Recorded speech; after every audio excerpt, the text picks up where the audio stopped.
Education and health literacy for pregnant and postpartum mothers suffering from opioid dependency. My name is Cindy Churchill, a student at Fort Hays State University Nursing Department. In 2019, nearly 50,000 people in the United States died of opioid overdoses, according to the National Institute on Drug Abuse 2021. Examples of opioids are codeine, Vicodin, oxycodone, morphine, Dilaudid, heroin, and also widely used is fentanyl. Among Americans at highest risk of death from opioid overdoses are pregnant women and mothers with substance abuse disorder, according to Bowler et al. 2019. The impact of opioid epidemic has a serious implication on women and on the health of their infants, and the incidence of opioid use among pregnant women more than quadrupled from 1999 to 2014, according to Lloyd et al. And Winkle et al. In Massachusetts, synthetic opioids have been an issue.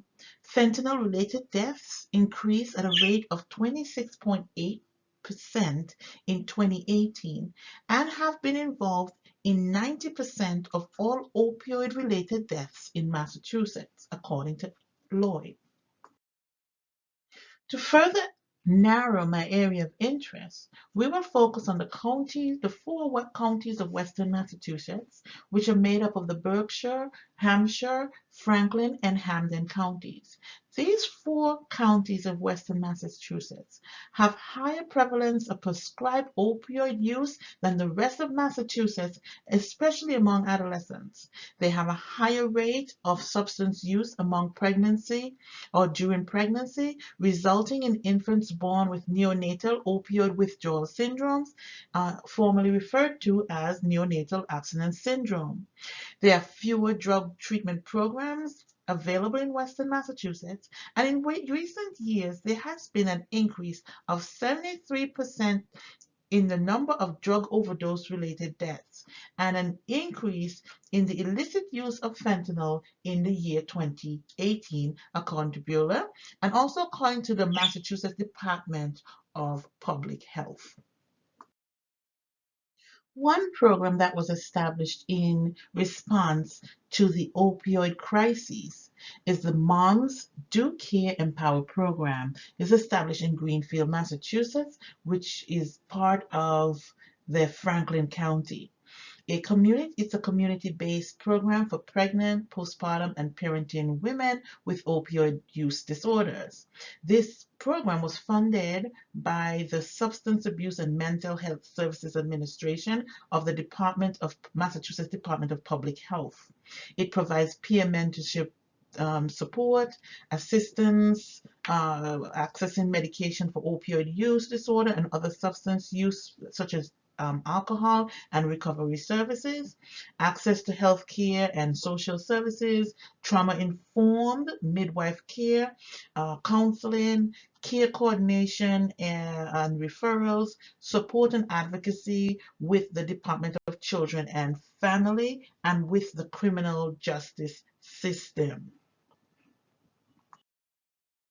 To qualify for services from the Moms Do Care program, women must be 18 years or older, must be pregnant, postpartum, and or parenting a child under 36 weeks.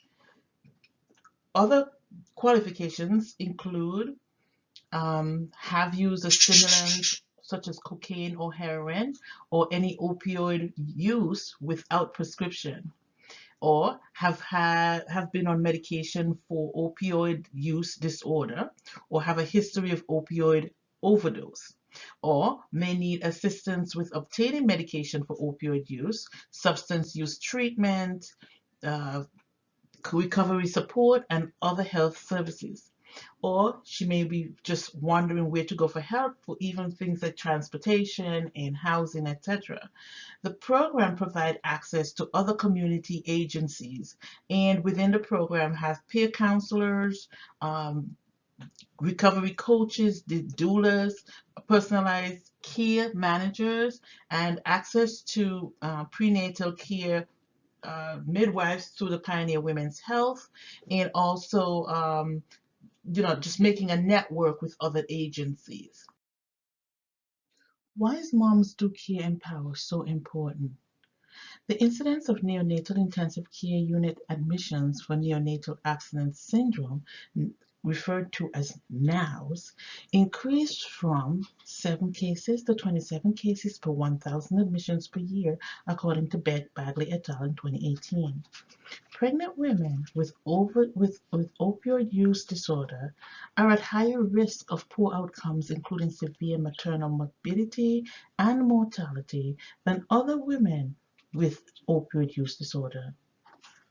It's been proven that combining counseling and behavioral therapies with medication-assisted therapy is successful. This is what the Moms Do Care Empower program provide, which is a whole patient approach to the treatment of substance abuse use disorders. The Moms Do Care program is at the very center of the Franklin Area Prenatal Coalition. All these agencies work closely together to ensure that women receive the support they need to affect good outcomes for themselves and for their babies. These services can range from transport to counseling, drug court navigation, to navigating the Department of Children and Families, to prenatal care, labor delivery, and postpartum care. One of the programs that work really closely with the Moms Do Care program is the Pioneer Women's Health, which is the midwife-driven medical program or medical office that provides the care that is uniquely needed by women with opioid use disorder. All the babies delivered at the birthplace at Franklin Medical Center are delivered by the midwives and OB from the Pioneer Women's Health program. So they all work very closely together. Where I want to focus in this project is on the education that is provided by the Moms Do Care Empower program about the labor, the delivery, and the immediate postpartum period that take place at the birthplace, especially when infants are experiencing the neonatal opioid withdrawal syndromes, and what parents can do to assist with that process. In speaking with my preceptor and the program coordinator, who's Linda Jablonski, as well as to the manager of the birthplace and a midwife, a need for an updated patient education handout around the hospital stay before, during, and after birth was identified. According to Linda Jablonski, providing adequate patient education reduces clients' level of anxiety around what to expect during hospitalization. This is especially important during the postpartum period when the babies may experience NOWS, which is neonatal withdrawal syndrome. They need to be provided the necessary tools to participate in the care of their newborns. The handouts available are outdated, do not reflect all of current practices, current research, nor provide information that adequately address maternal anxieties around their newborn health and care at the hospital, and need to include additional tips on how mothers can contribute to the well-being of their newborns experiencing withdrawal syndromes. Patient education empowers patients to improve their health status. When patients are involved in their care, they are more likely to engage in interventions that may increase their chances for positive outcomes, according to Arkansas State University 2018. Strengths and weaknesses of the program.